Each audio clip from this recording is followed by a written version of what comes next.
हाँ, तो dear students, next heading लगाए हमारा लीनियर इक्वेशन इन टू वेरिएबल्स। ठीक है, देखें, लीनियर इक्वेशन इन टू वेरिएबल्स।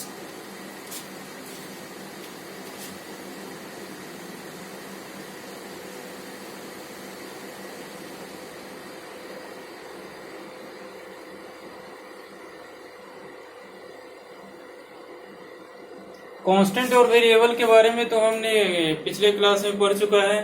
ठीक है, सिंपल सी बात है, 1 2 3 कोई रियल नंबर होगा हमारा, उसको क्या बोलेंगे? कांस्टेंट। एक्स वाई जेड ये सब हमारा हो जाएगा क्या? वेरिएबल। अगर ए बी सी अगर हमारा कहीं पे आता है, ठीक है, तो ये हमारा कांस्टेंट के रूप में यूज होता है ज्यादातर मैथमेटिक्स में, कहीं कहीं वेरिएबल के रूप में हमारा यूज हो जाएगा। ठीक है, वेरिएबल हमारा ज्यादातर यही सब मिलेंगे, एक्स वाई जेड, ये 3 टर्म मिलेंगे। ठीक है, अच्छा, अब आता है लीनियर इक्वेशन इन टू वेरिएबल। इसका मीनिंग क्या है ये देखें। सबसे पहले देखिए इक्वेशन। इक्वेशन हम किसे कहते हैं? सबसे पहले हम पॉलिनोमियल चैप्टर तो पढ़ चुके हैं हम, ठीक है, कंप्लीट। ठीक है, क्लास 9th में पढ़ा, क्लास 10th में पढ़ा। ठीक है, polynomial p x is equal to 0 अगर हमारा हो जाता है, ठीक है, तो क्या हो जाता है? इक्वेशन फॉर्म करता है। ठीक है, कैसे देखें, हमारे पास अगर पी एक्स दिया हुआ है a x plus b y plus c, ये पॉलिनोमियल हमारा क्या है? 2 वेरिएबल में है। ठीक है, जैसे देखें हमारा पॉलिनोमियल क्या था, पिछले क्लास में हमने पढ़ा था क्वाड्रेटिक पॉलिनोमियल के ग्राफ, ये सब के बारे में। वो इस फॉर्मेट में था, a x square plus b x plus c के फॉर्मेट में। ठीक है, अच्छा, ये हमारा a x square plus b x plus c, ये क्या है हमारा? पॉलिनोमियल इन वेरिएबल 1। वेरिएबल हमारा क्या है? सिर्फ एक्स है, इसमें एक ही वेरिएबल है। ठीक है, अच्छा, अब देखिए इस पॉलिनोमियल में हमारा क्या है? 2 वेरिएबल है, 2 वेरिएबल है। ठीक है, इस पॉलिनोमियल का डिग्री कितना है हमारा? डिग्री 1 है। डिग्री 1 मतलब लीनियर। ठीक है, और वेरिएबल हमारा 2 है, यानी कि 2 वेरिएबल हो गया। 3 वेरिएबल रहेगा तो 3 वेरिएबल हो गया। ये हमारा क्या कहलाएगा? लीनियर पॉलिनोमियल इन 2 वेरिएबल। कैसे कहलाएगा? जैसे देखें, लीनियर क्यों कहलाएगा? क्योंकि 1 डिग्री है हमारा। 2 वेरिएबल क्यों कहलाएगा? क्योंकि एक्स और वाई है। ठीक है, 2 वेरिएबल है हमारा, और ये पूरा हमारा क्या है? पॉलिनोमियल है। तो इसको ऐसा पढ़ सकते हैं, लीनियर पॉलिनोमियल इन 2 वेरिएबल। ठीक है, और अगर पॉलिनोमियल इज इक्वल टू 0 हमारा हो जाता है, ठीक है, तो हमारा इक्वेशन बन जाता है। ठीक है, तो अब हम इसको क्या पढ़ेंगे? लीनियर इक्वेशन इन 2 वेरिएबल। ठीक है, बात समझ में आ गई? ओके, ठीक है, तो लीनियर इक्वेशन इन 2 वेरिएबल किसे कहेंगे ये पता चल गया। ठीक है, अच्छा, इसको हम जनरल फॉर्म में कैसे लिखेंगे? ठीक है, हमारा जनरल फॉर्मेट है लीनियर इक्वेशन इन 2 वेरिएबल का ऐसे। ठीक है, एक्स प्लस, ऊपर लिख देते हैं जनरल फॉर्म। जनरल फॉर्म हमारा क्या है? X plus b y plus c is equal to 0। इसी फॉर्मेट में हमारा क्या होगा? लीनियर इक्वेशन इन 2 वेरिएबल हमारा आएगा। ठीक है, तो सबसे पहले देखें कि इसमें हमारा, ठीक है, 2 वेरिएबल्स आ रहे हैं। ठीक है, ए बी और सी, ये तीनों क्या है हमारा? रियल नंबर्स है, बिलोंग्स टू आर, इसको लिख सकते हैं क्योंकि ये तीनों रियल नंबर है। एक्स वाई, ठीक है, ये दोनों क्या है हमारा? वेरिएबल्स हैं। ठीक है, ये दोनों हमारा क्या है? वेरिएबल्स है। ठीक है, अगर कहे कोफिशिएंट ऑफ एक्स तो क्या बोलेंगे? ए। कोफिशिएंट ऑफ वाई तो क्या बोलेंगे? बी। कोफिशिएंट ऑफ सी तो क्या बोलेंगे? कुछ नहीं, सी का कोई कोफिशिएंट ही नहीं है। ठीक है, और सी हमारा वेरिएबल ही नहीं है कि क्यों किसी का कोफिशिएंट ये फॉर्म कर सके। ठीक है, तो हम सीधा लिखेंगे एक्स का कोफिशिएंट ए, वाई का कोफिशिएंट बी। कोफिशिएंट हमारा वेरिएबल का ही होता है हमेशा। ठीक है, अच्छा, इसको ऐसा लिख देंगे। ठीक है, तो ये हमारा क्या है? जनरल फॉर्म है। ठीक है, लीनियर इक्वेशन इन 2 वेरिएबल का। ठीक है, जिसको कि हम कैसे लिखते हैं? ऐसे, x plus b y plus c is equal to 0। ठीक है, अच्छा, इसका सॉल्यूशन क्या क्या हो जाएंगे, ठीक है। जैसे देखेंगे हमारा ये हमारा है लीनियर इक्वेशन, ठीक है। ax plus b y plus c is equal to 0, ये हमारा linear equation in one variable है, सॉरी टू वेरिएबल है, ठीक है। ये जो इक्वेशन हमारा दिया हुआ है, ठीक है, इसके सॉल्यूशंस क्या क्या हो जाएंगे, सॉल्यूशंस हमारे क्या क्या हो जाएंगे, x is equal to alpha and y is equal to beta if a alpha plus b beta plus c is equal to 0। मतलब ये हुआ कि x is equal to alpha और y is equal to beta इसका solution होगा कब, जब हमारा x is equal to alpha और y is equal to beta हमारे इस इक्वेशन को सेटिस्फाई कर रहा हो, ठीक है। जैसे देखें एज फॉर एग्जांपल हम लेते हैं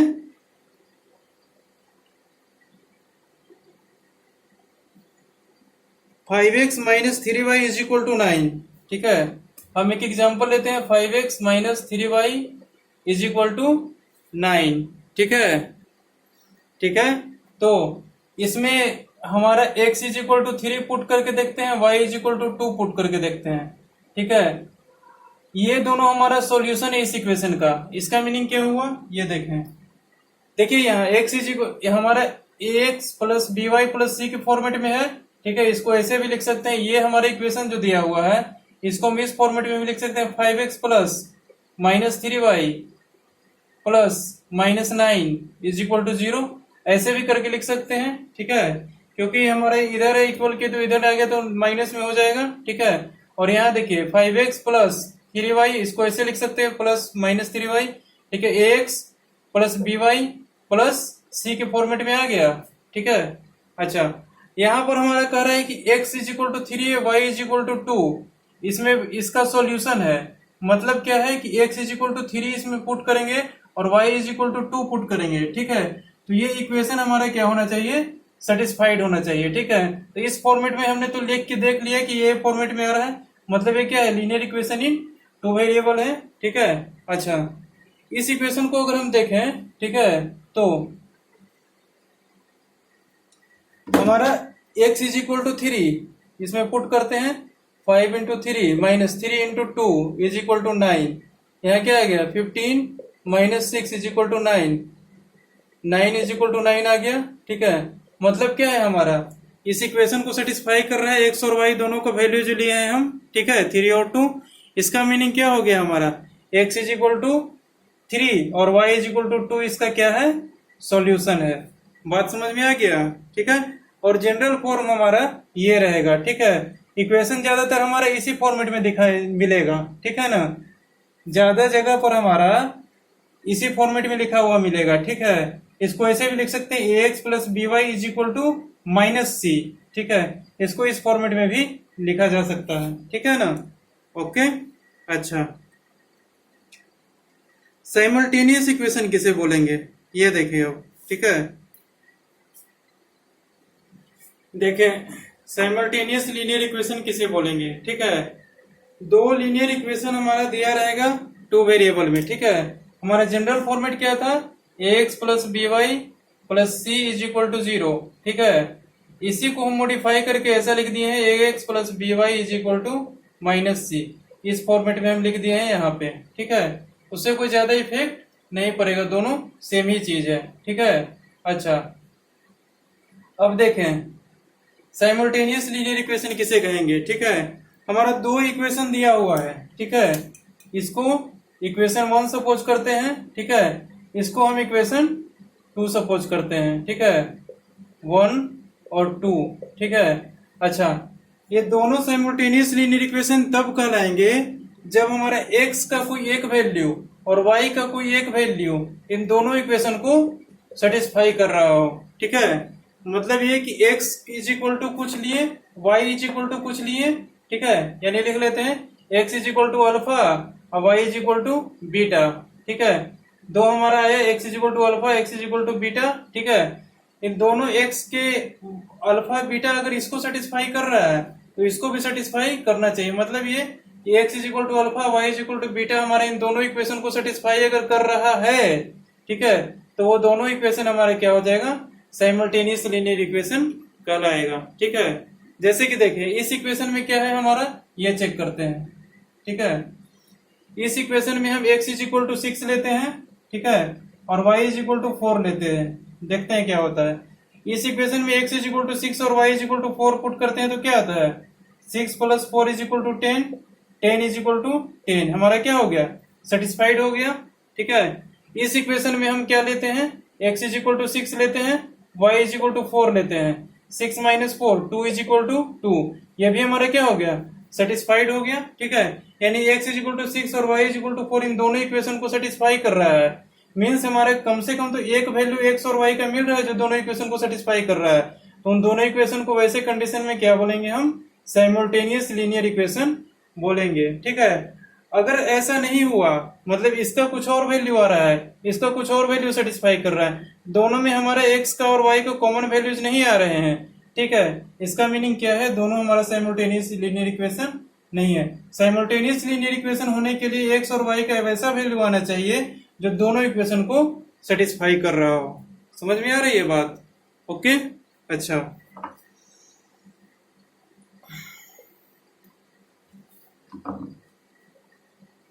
तो इतनी बात समझ में आ गई। ठीक है, अच्छा, अब बोलेगा कि solution of linear equation in two variable. Solution किसका निकलता है, दो साइमल्टेनियस इक्वेशन रहेगा उसका हमारे पास सॉल्यूशन निकलता है। ठीक है, और एक अगर इक्वेशन दिया हुआ है, ठीक है, एक्स और वाई का बहुत सारे वैल्यू सेटिस्फाई कर सकते हैं, ठीक है, या फिर सिंगल वैल्यू सेटिस्फाई कर सकते हैं, सॉल्यूशन तो इसका भी रहेगा। ठीक है, लेकिन हमको क्या पढ़ना है, साइमल्टेनियस इक्वेशन के बारे में पढ़ना है। ठीक है, तो दो अगर साइमल्टेनियस इक्वेशन हमारा दिया हुआ है, ठीक है, तो उसके सॉल्यूशंस क्या हो जाएंगे। ठीक है, अभी हमने देखा है कि x इज इक्वल टू 6 और y इज इक्वल टू 4 इन दोनों इक्वेशन को सेटिस्फाई कर गया। इसका मीनिंग क्या हुआ, इन दोनों इक्वेशन का सॉल्यूशन हमारा ये हो गया, x इज इक्वल टू 6 और y इज इक्वल टू 4। ठीक है, जो वैल्यूज हमारा दोनों इक्वेशन को सेटिस्फाई कर रहा है वही वैल्यूज हमारा क्या हो जाएगा, सॉल्यूशन। या फिर ऐसा लिख सकते हैं x is equal to alpha, y is equal to beta, हमारा क्या होगा, सॉल्यूशन होगा दो साइमल्टेनियस इक्वेशन का, जब x is equal to alpha और x is equal to beta दोनों इक्वेशन को क्या करेगा, सेटिस्फाई करेगा। ठीक है, अच्छा, इतनी बात समझ में आ गई। ओके, अब चलते हैं एग्जांपल्स। हमको इस टाइप से कहीं क्वेश्चन दिया हुआ रह सकता है। ठीक है, so that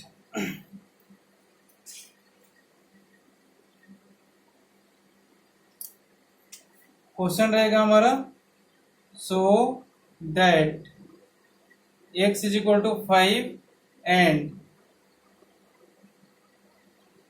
y is equal to 2 is the solution of the system of linear equations, the system of linear equations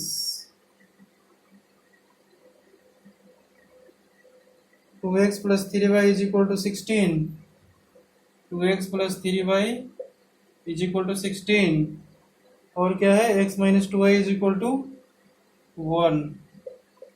ठीक है, अच्छा, हमारे पास दो इक्वेशंस दिए हुए हैं। ठीक है, इन दोनों इक्वेशंस को पूछा है कि x इज इक्वल टू 5 और y is equal to 2 solution है हमारा कि नहीं है। ठीक है, ये दोनों हमारा सॉल्यूशन है कि नहीं है, ये चेक करना है। ठीक है, सबसे पहले हम क्या करेंगे, इसको सेटिस्फाई करवा के देखेंगे। इसमें x इज इक्वल टू 5 और y इज इक्वल टू 2 रख के देखते हैं कितना आ रहा है, 2 into 5 plus 3 into 2 is equal to 16, कितना आ गया, 10 plus 6 is equal to 16, that implies 16 is equal to 16। ये तो हमारा सेटिस्फाई कर रहा है। ठीक है, अब इसमें पुट करके देखते हैं, x इज इक्वल टू 5 और y इज इक्वल टू 2, कितना हो जाता है, 5 माइनस 4, 1 इज इक्वल टू 1। इसमें भी हमारा क्या कर रहा है, सेटिस्फाई कर रहा है। ठीक है, मतलब ये हमारा x का वैल्यू, ठीक है, और y का वैल्यू, इन दोनों इक्वेशन को क्या कर रहा है, साइमल्टेनियसली सेटिस्फाई कर रहा है। ठीक है। तो हमारा क्या हो जाएगा, x इज इक्वल टू 5 और y इज इक्वल टू 2 हमारा सॉल्यूशन हो जाएगा। ठीक है, यहाँ प्रूफ हो चुका। ठीक है, ऐसा क्वेश्चन होगा, कहेगा कि this is not the solution. ठीक है, तो क्या करेंगे हम, जैसे मान लीजिए लिखते हैं कि so that x is equal to 5 और y इज इक्वल टू, यहाँ कुछ 3 ले लेते हैं या फिर 4 ले लेते हैं, बोलते कि is not the solution of the simultaneous equation. तो हमारा एक में सेटिस्फाई करता है, एक में सेटिस्फाई नहीं करता। या फिर ऐसा होता कि दोनों में सेटिस्फाई नहीं कर रहा हो, या फिर ऐसा होता एक में इसमें सेटिस्फाई कर रहा हो, इसमें सेटिस्फाई नहीं कर रहा हो। इन सारे केसेस में हमारा सॉल्यूशन हमारा दो साइमल्टेनियस इक्वेशन का नहीं होगा, बशर्ते ये कि साइमल्टेनियस इक्वेशन नहीं होगा। साइमल्टेनियस इक्वेशन होने के लिए कोई ना कोई x का और y का वैल्यू होना चाहिए जो कि इन दोनों इक्वेशन को क्या करेगा, सेटिस्फाई करेगा। ठीक है, इतनी बात समझ में आ गई। ठीक है, अब देखिए कंसिस्टेंट और इनकंसिस्टेंट लीनियर इक्वेशन किसे कहते हैं। ठीक है, सबसे पहला देखिए कंसिस्टेंट।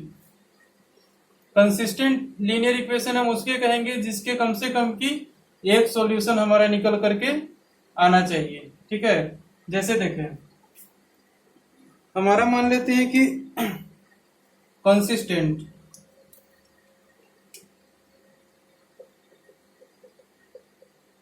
कंसिस्टेंट और है हमारा इनकंसिस्टेंट। ये सारा हमारे किसकी बात हो रही है, लीनियर इक्वेशन की। कोई भी लीनियर इक्वेशन हमारा टू वेरिएबल का कंसिस्टेंट कब होगा और इनकंसिस्टेंट कब होगा। कंसिस्टेंट तब होगा जब हमारे पास दो साइमल्टेनियस इक्वेशन दिया हुआ रहेगा। ठीक है, और दोनों साइमल्टेनियस इक्वेशन का कम से कम एक सॉल्यूशन आना चाहिए। ठीक है, जैसे हम साइमल्टेनियस इक्वेशन लेते हैं x plus y is equal to 5, x minus y is equal to 3। ठीक है, तो इसमें क्या क्या वैल्यू जा सकते हैं। ठीक है, देखें कम से कम तो एक वैल्यू आना चाहिए। ठीक है, इन दोनों का। ठीक है, हम फाइंड करके देखते हैं। फाइंड करने का तरीका आपको बाद में बताया जाएगा, अभी हम इसको खुद फाइंड करके देखते हैं कि सेटिस्फाई कर रहा है कि नहीं कर रहा है। ठीक है, यहाँ से y इज इक्वल टू क्या लिखेंगे, एक्स माइनस 3। ठीक है, x into x minus 3 plus 5, 2x minus 3 is equal to 5, 2x is equal to 8, x is equal to 4, x is equal to 4 इसमें रखेंगे तो y इज इक्वल टू कितना आ जाएगा, 4 minus 3 1। इस पे ध्यान मत दे कैसे हम फाइंड किए। ठीक है, आप इस पे ध्यान दें आप इस पे ध्यान दें। ठीक है, x इज इक्वल टू 4 और y इज इक्वल टू 1। ठीक है, इस पे ध्यान दें। ठीक है, यहां देखिए कि ये दोनों इक्वेशन ठीक है कंसिस्टेंट होगा कब, जब कि हमारा कम से कम इन दोनों का एक सॉल्यूशन ऐसा मिले जो इन दोनों को सेटिस्फाई करे, कम से कम। ठीक है, ज्यादा से ज्यादा इनफाइनाइट तक मिल सकते हैं। ठीक है, कम से कम हमारा एक सॉल्यूशन मिलना चाहिए जो कि इन दोनों इक्वेशन को क्या करे, सेटिस्फाई करेगा। तो वो सिस्टम हमारा क्या हो जाएगा, कंसिस्टेंट। ठीक है, सिस्टम ऑफ साइमल्टेनियस इक्वेशन हो जाएगा हमारा कंसिस्टेंट। ठीक है, अच्छा तो यहाँ देखें इन दोनों इक्वेशन को अगर ध्यान से देखें तो यहाँ देखें 4 और 1 रख के देखते हैं। 4 प्लस 1 5। ठीक है, इस इक्वेशन में रख के देख लिया कितना आ गया, 5 इज इक्वल टू 5। इस इक्वेशन में रख के देखें 4 माइनस 1 3। ठीक है, 3 इज इक्वल टू 3 आ गया। ठीक है, यहाँ 5 इज इक्वल टू 5, इन दोनों क्या कर गया, हमारा सेटिस्फाई कर गया। मतलब एक वैल्यू तो हमारा दिख रहा है यहाँ से कि इन दोनों इक्वेशन को क्या कर रहा है, सेटिस्फाई कर रहा है। ऐसे इक्वेशन को क्या बोलेंगे, इनकंसिस्टेंट बोलेंगे। ठीक है, अच्छा जिसके पास कम से कंसिस्टेंट बोलेंगे जिसके पास हमारा कम से कम क्या होगा, एक सॉल्यूशन आएगा ही आएगा। ठीक है, अच्छा अब इनकंसिस्टेंट किसको बोलेंगे, ऐसे सिस्टम हमारा दे देगा दो साइमल्टेनियस इक्वेशन का। ठीक है, कि जिसका हमारे पास एक भी सॉल्यूशन नहीं आएगा।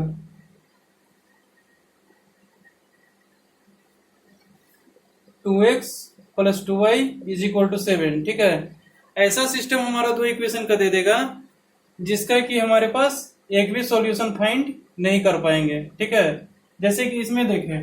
ठीक है, इन दोनों को अगर गौर से देखा जाए ठीक है तो हमारा क्या निकलता है, ये देखें y। ठीक है, यहाँ पर देखें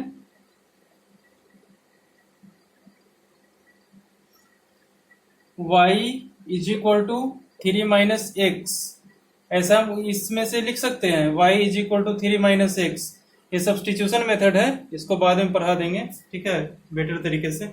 अभी देख लें सिंपली, यहां से क्या लिख सकते हैं हम इसको, y is equal to 3 - x, ठीक है। हमारा y का वैल्यू आ गया 3 - x, जो कि हमारा इसमें क्या करना चाहिए, सेटिस्फाई करना चाहिए, ठीक है। y is equal to 3 - x जो हमारा आया वो इसमें सेटिस्फाई करना चाहिए। अगर ये दोनों कंसिस्टेंट है तो देख लेते हैं क्या होता है।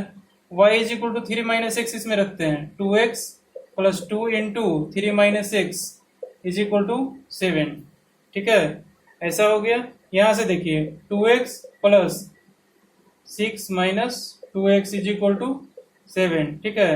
यहां से 2x माइनस 2x क्या हो गया, 0 हो गया।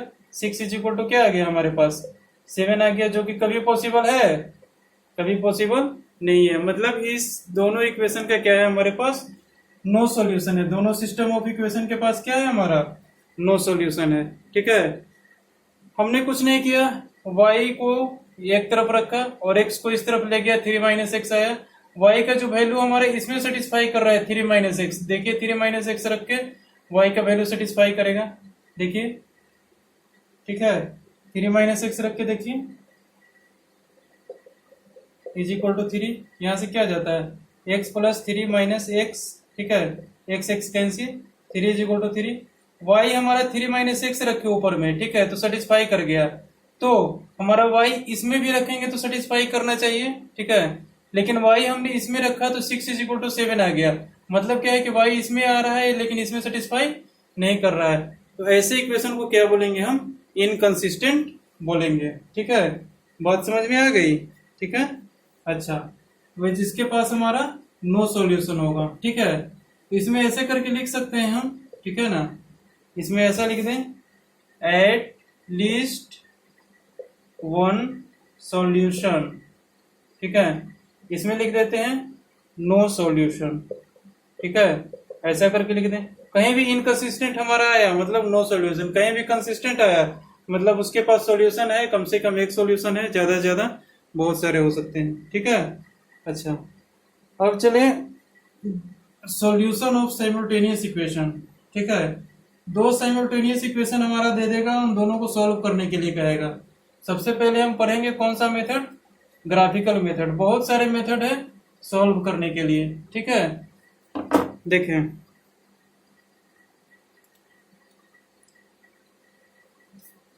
सॉल्विंग simultaneous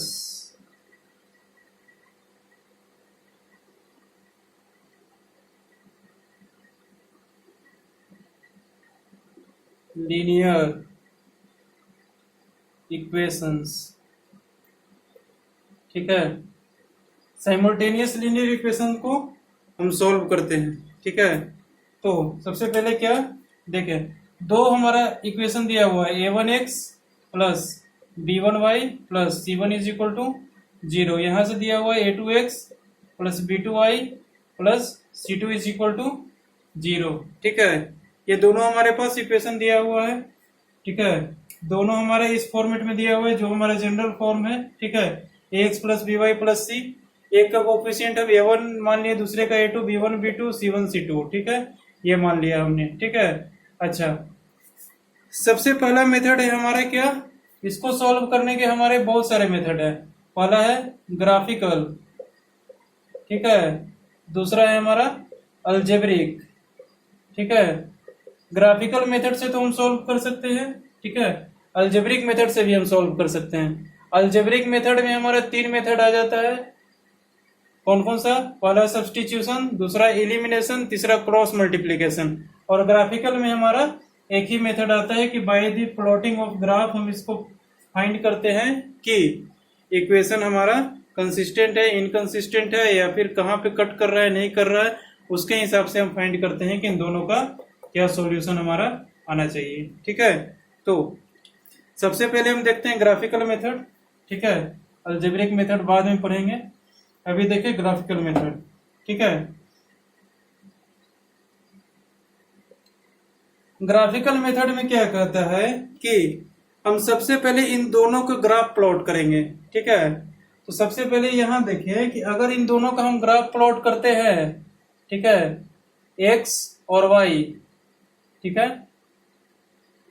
इधर हो जाएगा एक्स डैश, इधर हो जाएगा वाई डैश, ठीक है, बहुत नीचे तक जाएगा लेकिन अभी हम यहीं तक बना रहे हैं, ठीक है। मान लेते हैं कि इसको इक्वेशन 1 मानते हैं और इसको इक्वेशन 2 मानते हैं, ठीक है।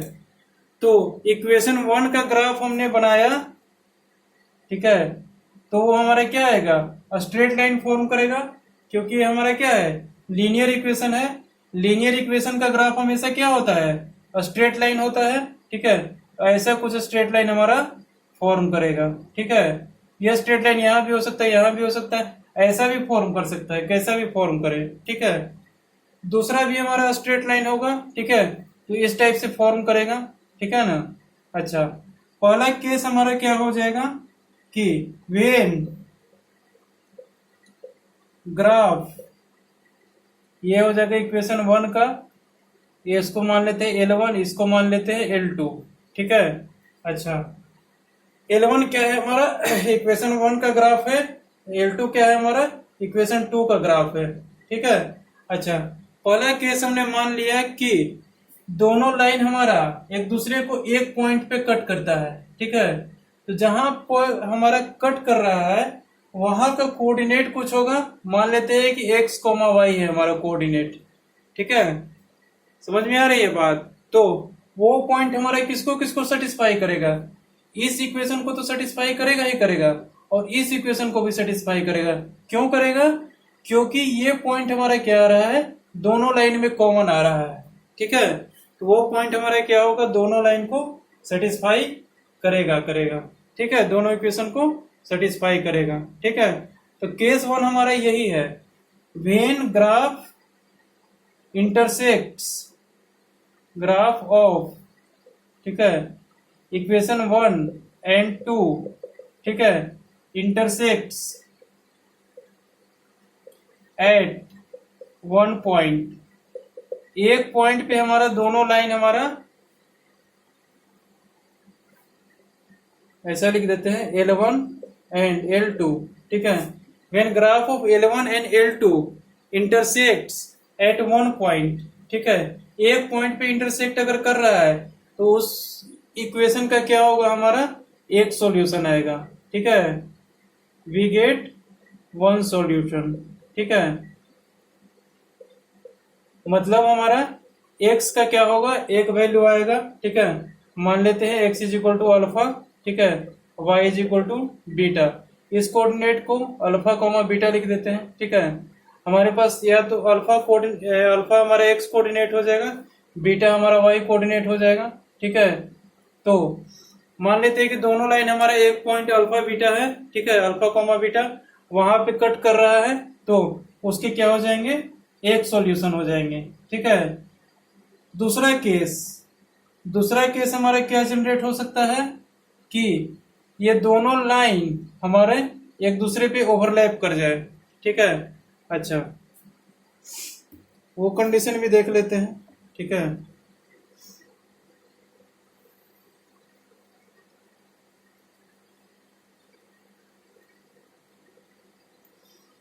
केस 2 हमारा है, ठीक है, इसको भी इरेज कर दिया जाए।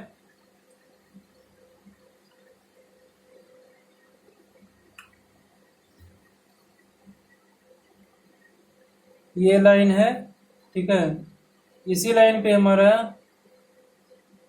ये लाइन हमारा L1 है, ठीक है, और इसी लाइन पे हमारा L2 भी आ गया, ठीक है, L2 और लाइन हमारा L1, ठीक है। दोनों एक दूसरे पे क्या हो गया, हमारा ओवरलैप कर गया, मतलब क्या हो गया, कोइंसिडेंट हो गया। मतलब क्या हो गया, ग्राफ में अगर कहीं पे दो लाइन हमारा इस टाइप से मिल जाए, जो कि एक लाइन के जस्ट ऊपर दूसरा लाइन आ रहा है, ठीक है, तो वैसे लाइन को क्या बोलेंगे हम, कोइंसिडेंट लाइन बोलेंगे। इसको क्या बोलेंगे हम, कोइंसिडेंट लाइन, ठीक है। यहां देखें, when L1 and L2 overlap each other, ठीक है, दोनों को एक दूसरे को पूरी तरह से ढक देता है, ठीक है। तब क्या हम कह सकते हैं कि इसका क्या हो जाएगा, इनफाइनाइटली मेनी सॉल्यूशन हो जाएगा, इनफाइनाइटली मेनी सॉल्यूशन, ठीक है। इतनी बात समझ में आ गई। कहने का मतलब क्या है कि अगर L1 और L2 दोनों एक दूसरे को ओवरलैप कर जाएगा ग्राफ में, दोनों इक्वेशन का ग्राफ प्लॉट करेंगे, दोनों लाइन हमारे एक दूसरे के ऊपर आ जाएगा, तो कॉमन पॉइंट तो हमारे बहुत सारे मिल रहे हैं, ठीक है, इनफाइनाइट पॉइंट हो जाएंगे कॉमन, मतलब क्या है, इनफाइनाइटली मेनी सॉल्यूशन हो जाएगा, ठीक है। अच्छा, तीसरा पॉइंट क्या होगा हमारा, तीसरा केस बन सकता है हमारा कि दोनों लाइन क्या होगा हमारा, एक दूसरे के पैरेलल हो सकता है, ठीक है। तीसरा, when L2 and L1 are parallel to each other, ठीक है, मतलब क्या होगा, L1 पैरेलल टू L2, ये वाला केस देखें, ठीक है। जब हमारा L1 L2 के पैरेलल हो जाएगा तब क्या होगा, सोच के बताओ।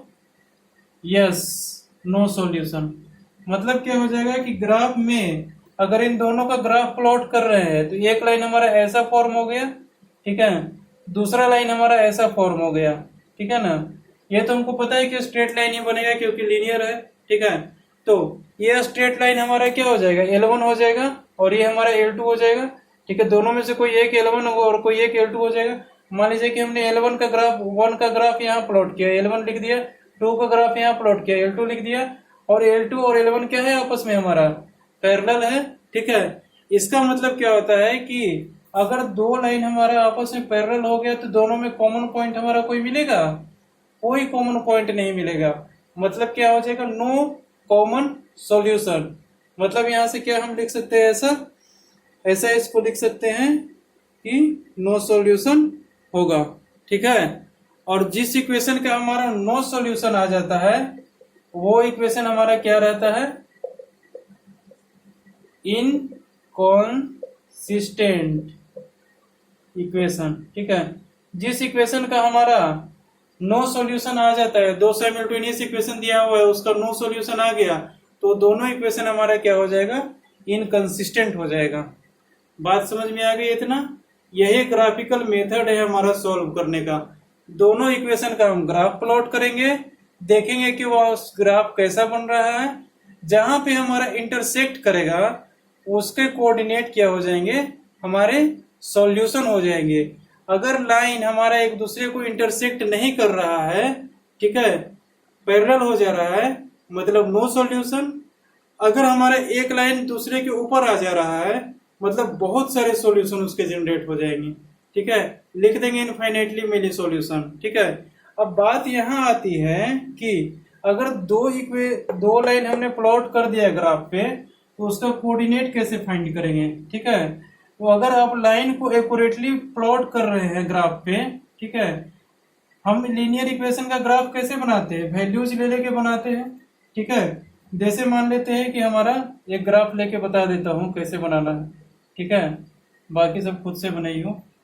x plus y is equal to 1, x minus y is equal to 5, ठीक है। ये दो इक्वेशन हमारा दिया हुआ है, ठीक है, और पूछा है इसका सॉल्यूशन, ठीक है। तो पहला इक्वेशन का हमने ग्राफ प्लॉट किया, ठीक है। कैसे प्लॉट करेंगे, इसके टेबल बनाएंगे, स्ट्रेट लाइन फॉर्म करना है, ठीक है।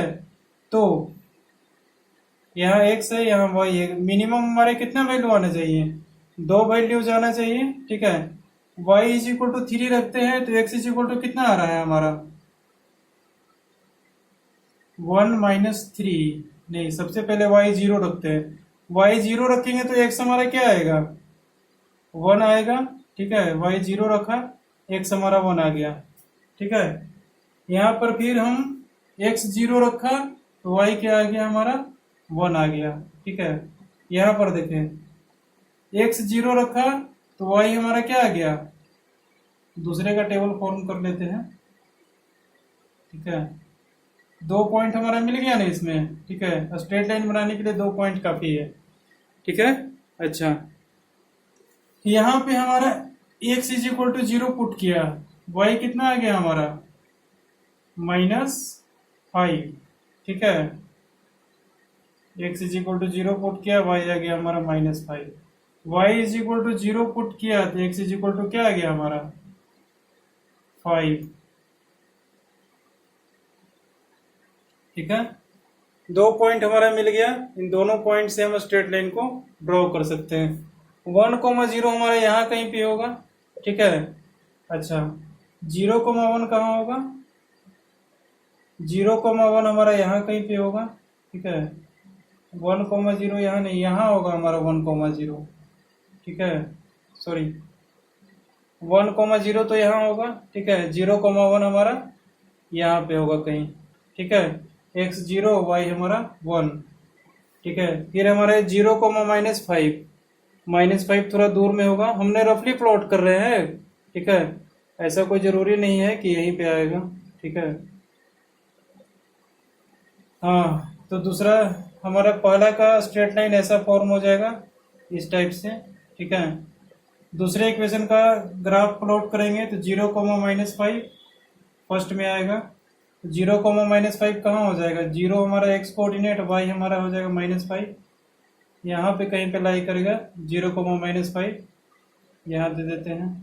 दूसरा है 5,0, 5 यहाँ है हमारा, 0 यहाँ होगा कहीं, ठीक है। 0 तो यही है, 5 हमारा यहाँ है, y कोऑर्डिनेट 0, x कोऑर्डिनेट 5, यहाँ x कोऑर्डिनेट 0, y कोऑर्डिनेट -5।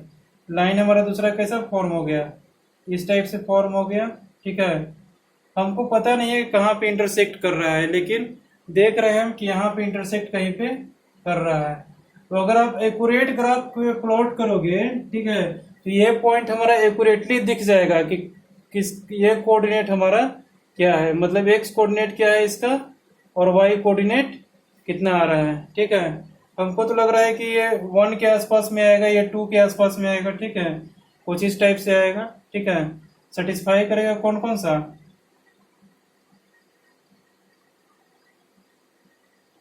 जो भी सेटिस्फाई करे, ठीक है, वो पॉइंट हमारा ग्राफ से दिख जाएगा। यहाँ पे तो दिख नहीं रहा है, ठीक है।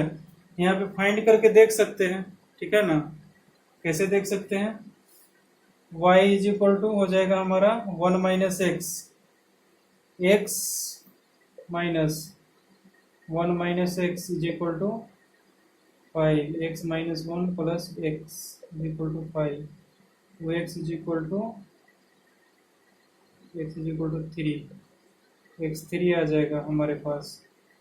तो y कितना आएगा -2, y हमारा -2 आ जाएगा, x3 आ जाएगा, यानी कि कितना हो जाएगा हमारा 3, -2। इस टाइप से पॉइंट हमारा मिलेगा यहाँ पे, ठीक है। आप ग्राफ पेपर पे भी देखोगे तो 3, -2 पॉइंट मिल जाएगा, जो कि इस इक्वेशन को क्या कर रहा है हमारा सेटिस्फाई कर रहा है, ठीक है। बात समझ में आ गई। इसी सिस्टम को हम क्या बोलते हैं, ग्राफिकल मेथड सॉल्व करने का। 2 इक्वेशन दे देगा, दोनों को ग्राफ दे देगा, हम तीनों केस को सेपरेटली पढ़ चुके हैं। या तो लाइन ऐसे इंटरसेक्ट करेगा, या ये लाइन इसके पैरेलल आ जाएगा, या फिर ये लाइन सीधा इसके ऊपर आ जाएगा, ठीक है। ज्यादातर हमारा ये केस मिलेगा कि इंटरसेक्ट करेगा, जहां पे इंटरसेक्ट करेगा वहां के कोऑर्डिनेट देख लें ग्राफ से, ठीक है, कहाँ पे इंटरसेक्ट कर रहा है, वही हमारा क्या हो जाएगा सॉल्यूशन हो जाएगा। तो ये हमारा क्या था, ग्राफिकल मेथड सॉल्यूशन इक्वेशन को, साइमल्टेनियस इक्वेशन को सॉल्व करने का, ठीक है। तो इसके बाद हम एक्सरसाइज सॉल्व कर सकते हैं। फर्स्ट एक्सरसाइज इसका लीनियर इक्वेशन का, ठीक है, जो कि पूरा ग्राफ पे बेस्ड है, ठीक है।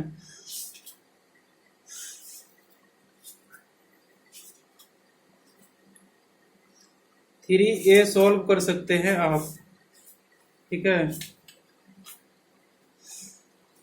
सॉल्व कर सकते हैं आप एक्सरसाइज।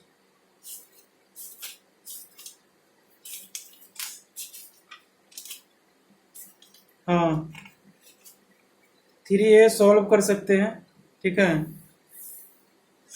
कहीं कहीं पे पूछ देगा कि y एक्सिस को कहाँ पे कट कर रहा है, x एक्सिस को लाइन कहाँ पे कट कर रहा है, तो आपको सिंपली ग्राफ में देखना है कहाँ पे कट कर रहा है। एक्स एक्सिस को कहाँ पे लाइन कट कर रहा है 5,0 पर। ये लाइन हमारा वाई एक्सिस को कहाँ कट कर रहा है 0,1 पे। ठीक है, सिंपली दिख रहा है, ठीक है ना। अच्छा, तो ऐसे करके हम फॉर्म कर सकते हैं। बोलेगा हमारा कि एक्स एक्सिस और इंटरसेक्टिंग लाइन, ठीक है, दोनों के बीच का एरिया फाइंड कीजिए।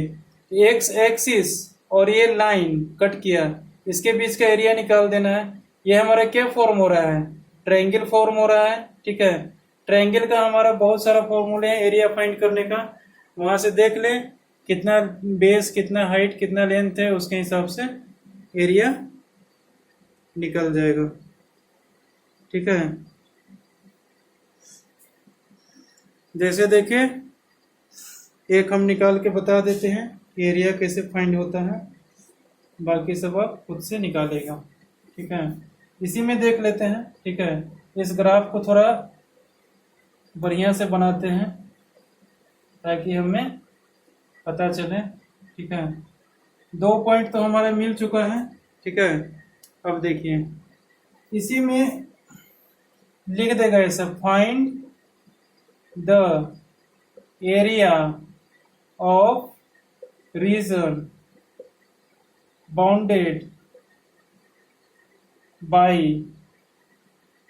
X axis and these lines. ठीक है, हमने ग्राफ प्लॉट किया तो 2 इंटरसेक्टिंग लाइन हमारा मिला था। ठीक है, देख लेते हैं ग्राफ प्लॉट करके फ्रेश में। इस प्रकार से हमने ग्राफ प्लॉट किया था। ठीक है, 2 हमारे पास इंटरसेक्टिंग लाइंस मिले थे। ठीक है ना, ये हमारा x x dash, y y dash. ठीक है, अच्छा, पहला पॉइंट हमारा कहाँ मिला था 0,1। दूसरा पॉइंट कहाँ मिला था हमारा 1,0। ये हमारा 1,0 है, ये हमारा है 0,1। ठीक है, अच्छा, इन दोनों पॉइंट से हम क्या किए थे, स्ट्रेट लाइन को ज्वाइन कर दिए थे। ठीक है, दूसरा पॉइंट क्या मिला था 0,-5, 5,0। -5 यहाँ कहीं पे होगा। ठीक है, ये लिख देते हैं 0,-5। दूसरा लिख देते हैं 5,0, 5,0 इधर होगा, 5,0। ये पॉइंट ले लिया। फिर इन दोनों को क्या करेंगे, आपस में से इंटरसेक्ट कर दिया जाएगा। ठीक है, ये हमारा इंटरसेक्टिंग लाइन जो मिलेगा वो हमारा सॉल्यूशन होगा। क्या मिला था हमारा, x = 3 और y = -2। ठीक है, ऐसा मिला था हमारा। ठीक है ना, अच्छा, अब बोलेगा कि find the area of reason bounded by x axis and this lines. ठीक है, इसको कैसे सॉल्व करेंगे, ये दोनों लाइन और एक्स एक्सिस के बीच हमारा एरिया कौन सा बन रहा है, ये आपको दिख रहा है, नहीं दिख रहा है। इंटरसेक्टिंग पॉइंट देखेंगे कि कहाँ पे है। ठीक है, यहाँ पे हमारा इंटरसेक्टिंग पॉइंट है, एक्स एक्सिस हमारा ये है, इन दोनों लाइन और एक्स एक्सिस के बीच का रीजन हमारा ये फाउंड हो रहा है। ठीक है, दोनों लाइन हमारा ऐसे कट कर रहा है। ठीक है, और इन दोनों का बीच का रीजन हमारा क्या आ रहा है, ये वाला रीजन आ रहा है। ठीक है, अच्छा, अब जब ये वाला रीजन आ रहा है तो इसका एरिया कैसे फाइंड करेंगे। ठीक है, तो ट्रायंगल का तीनों साइड का एरिया कैसे फाइंड करते हैं। ठीक है, किसी ट्रायंगल का एरिया फॉर्मूला याद है, ट्रायंगल से फॉर्म हो रहा है ना। ठीक है, अच्छा, ट्रायंगल के एरिया का एक फॉर्मूला होता है हाफ इंटू एरिया। क्या होता है हमारा, half into base into height. ठीक है, ये फॉर्मूला हम इसमें अप्लाई कर देंगे। ठीक है, देखिए ये हमारा कितना हो जाएगा, यहाँ से यहाँ तक 1 यूनिट है और यहाँ से यहाँ तक हमारा 5 यूनिट है। 5 - 1 क्या हो जाएगा, यहाँ 4 यूनिट। ठीक है, y कोऑर्डिनेट यहाँ से कितना है -2, यानी कि 2 यूनिट हमारा नीचे है। ठीक है, ये हो जाएगा h हमारा क्या हो जाएगा बी हमारा हो जाएगा 4 यूनिट, एच हमारा हो जाएगा 2 यूनिट। ठीक है, दिख रहा है ग्राफ से? ग्राफ में हमारा ये क्या है, 1 यूनिट है, यहाँ तक 5 यूनिट है, 5 में से बन जाएगा 4 यूनिट, यानी इतना क्या हो जाएगा हमारा 4 यूनिट हो जाएगा। ठीक है, और ये हमारा क्या हो जाएगा, ये बेस है तो इसको हम क्या ले लेंगे, हाइट ले लेंगे। ठीक है, हाइट हमारा कितना है 2 यूनिट, -2 कोऑर्डिनेट है y का यहाँ पे, तो -2 यानी कि 2 यूनिट नीचे, यानी कि h is equal to 2, half into base into height करेंगे तो इस ट्रायंगल का क्या हो जाएगा, हमारा एरिया निकल जाएगा। क्या हो जाएगा हमारा 1/2 इंटू 4 इंटू 2, 2 से 2 कैंसिल हो जाएगा, 4 स्क्वायर यूनिट हमारा इस ट्रायंगल का क्या आ जाएगा, एरिया आ जाएगा। मतलब क्या है, area bounded by, area of reason bounded by x axis and this lines कितना हो जाएगा 4 स्क्वायर यूनिट्स। ठीक है, इतनी बात समझ में आ गई? ठीक है, तो इस टाइप से हम क्वेश्चन को सॉल्व कर सकते हैं। या फिर पूछेगा कि एक्स एक्सिस को कहाँ पे कट कर रहा है लाइन, यहाँ पे, वाई एक्सिस को कहाँ पे कट कर रहा है, यहाँ पे। ठीक है, ये सब तो दिख रहा है सिंपल से। एरिया फाइंड करना है तो किस टाइप का शेप फॉर्म हो रहा है उसका फॉर्मूला लगाते हैं। डायमेंशन तो आपको क्लियरली दिखेगा, कहाँ से दिखेगा, ग्राफ से। ठीक है, वहां से उस शेप का हम एरिया फाइंड कर लेंगे। दिस लाइंस और एक्स एक्सिस, अगर बोलते हैं कि यही दोनों लाइन और वाई एक्सिस के बीच का एरिया निकालें, ठीक है, तो वाई एक्सिस हमारा ये है। ठीक है, और ये लाइन का हमारा इंटरसेक्टिंग लाइन कहाँ पे है, पॉइंट यहाँ है। ठीक है, तो ये वाला रीजन हमारा क्या हो जाएगा, area bounded by x axis और इंटरसेक्टिंग लाइंस। ठीक है, ये वाला एरिया निकाल लें। ठीक है, यहाँ से यहाँ तक कितना यूनिट हो रहा है, 5 यूनिट हो रहा है। यहाँ से यहाँ तक कितना यूनिट हो रहा है, 1 यूनिट हो रहा है। तो बेस हमारा कितना हो जाएगा, 6 यूनिट हो जाएगा। ठीक है, और हाइट हमारा ये वाला कितना है हमारा, ठीक है, एक्स हमारा कोऑर्डिनेट 3 है, यानी कि ये वाला डिस्टेंस कितना हो जाएगा 3, एच हमारा 3 हो जाएगा।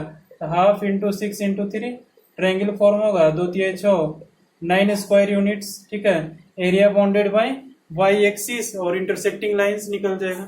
ठीक है, समझ में आ रहा है? इसी टाइप से हम फॉर्म करते हैं। ठीक है, एरिया फाइंड करना हो, चाहे कहाँ पर कट कर रहा है, कहाँ पे कर रहा है। ठीक है, सॉल्यूशन फाइंड करना है तो सीधा इस पॉइंट का कोऑर्डिनेट निकाल लें। ठीक है, इसी टाइप के क्वेश्चंस आपको आएंगे। ठीक है, और इसके अलावा अगर कोई क्वेश्चंस आते हैं या फिर तो उसको डाउट में पूछें। ठीक है, आपको होमवर्क क्या रहेगा, कंप्लीट एक्सरसाइज 3A।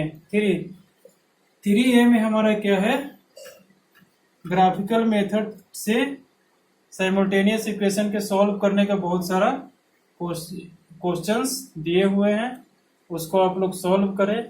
ठीक है, ओके, तो आपका होमवर्क रहेगा। अगले क्लास में हम पढ़ेंगे ग्राफिकल मेथड। ठीक है, ग्राफिकल मेथड तो हमने पढ़ लिया है, अगले क्लास में हम पढ़ेंगे अलजेब्रिक मेथड, सब्स्टिट्यूशन, एलिमिनेशन और क्रॉस मल्टीप्लिकेशन। ठीक है, यहाँ देखें, कंप्लीट एक्सरसाइज 3A किसी बुक से बनाए, मेरा रिकमेंडेशन से या आर एस अग्रवाल से बनाए। ठीक है, किसी भी बुक से आप बना सकते हैं, सॉल्व कर सकते हैं क्वेश्चंस, लेकिन मेरा कहाँ तक रिकमेंडेशन से कि आर एस अग्रवाल से पहले सॉल्व कर लें, उसके बाद कोई भी बुक से सॉल्व करें। ठीक है, और जहाँ से भी क्वेश्चन आप सॉल्व करें, अगर कोई भी डाउट आता है तो हमें सेंड करें। ठीक है, हम उसको सॉल्व करेंगे। ठीक है, ओके, तो अगले क्लास में हम पढ़ेंगे अलजेब्रिक मेथड।